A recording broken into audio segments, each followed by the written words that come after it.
معزز سامعین حضرات، السلام علیکم ورحمۃ اللہ وبرکاتہ۔ الحمدللہ رب العالمین والعاقبۃ للمتقین، والصلاة والسلام علی سید الانبیاء والمرسلین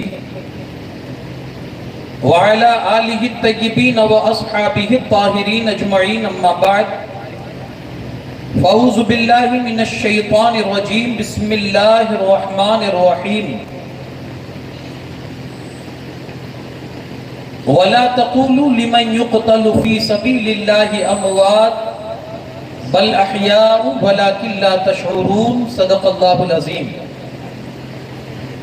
انتہائی خلوصیت اور احترام کے ساتھ جی لگا کر بارگاہ رسالت مآب صلی اللہ علیہ وسلم میں عقیدت اور محبت کے ساتھ درود پاک کا ہدیہ پیش کر رہے ہیں۔ پڑھیں اللہم صلی علی سیدنا شفیعنا نبینا مولانا محمد کما تحب و ترضی بان تصلی علیہ، صلاۃ و سلام علیک یا رسول اللہ صلی اللہ تعالی علیہ وسلم۔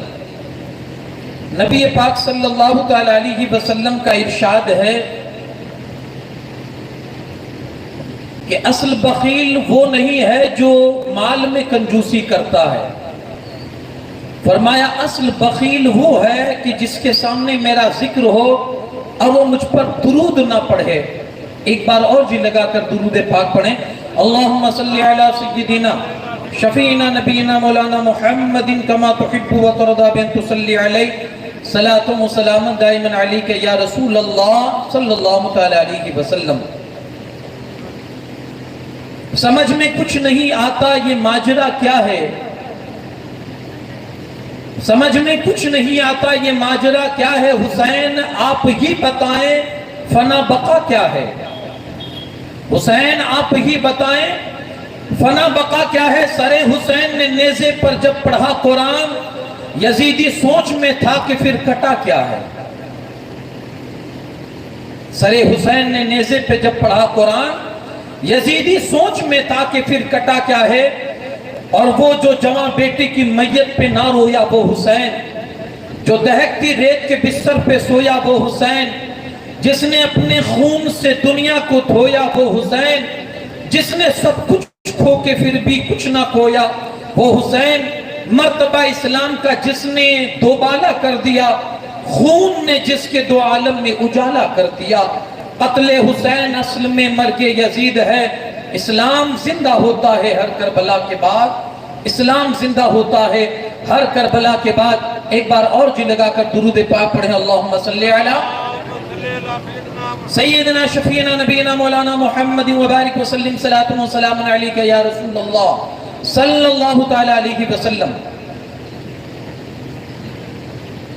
حضرات، کل کی گفتگو میں آپ نے سماعت فرمایا کہ کربلا کیوں پیش آئی اور معاملات کیا تھے۔ امام حسین پاک کو مدینہ جیسی مبارک بستی کو چھوڑ کر کیوں جانا پڑا اور اپنے آپ کو اور اپنے خانوادہ کو مشکلات میں کیوں ڈالنا پڑا۔ میں نے وہ چند گزارشات تھی اور چند وہ نقطے چے جو آپ کے سامنے رکھے۔ آج میں نے کل جو عرض کیا تھا، امام حسین پر جب کافی طرف سے خطوط کوفہ کے والوں کے شروع ہو گئے آنے، آگے چلاؤ، ایک دم آگے چلاؤ، بالکل نزدیک چلاؤ، بہت جگہ ہے نزدیک چلاؤ، بالکل بارش کی وجہ سے سب کو سمجھے پڑے گا، نزدیک چلاؤ۔ ایک بار اور درود پاک پڑھیں، اللہم صلی علی سیدنا شفیعنا نبینا مولانا محمد وبارک وسلم، صلاۃ و سلام علیک یا رسول اللہ صلی اللہ تعالی علیہ وسلم۔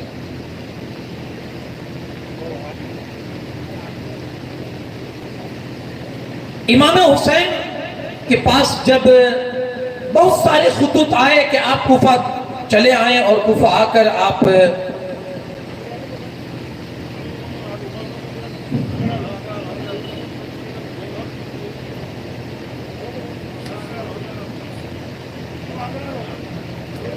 بالکل نزدیک چلا، یہاں بہت جگہ پڑی ہے بھائی، آگے چلے، آگے چلے، بہت جگہ پڑی ہے،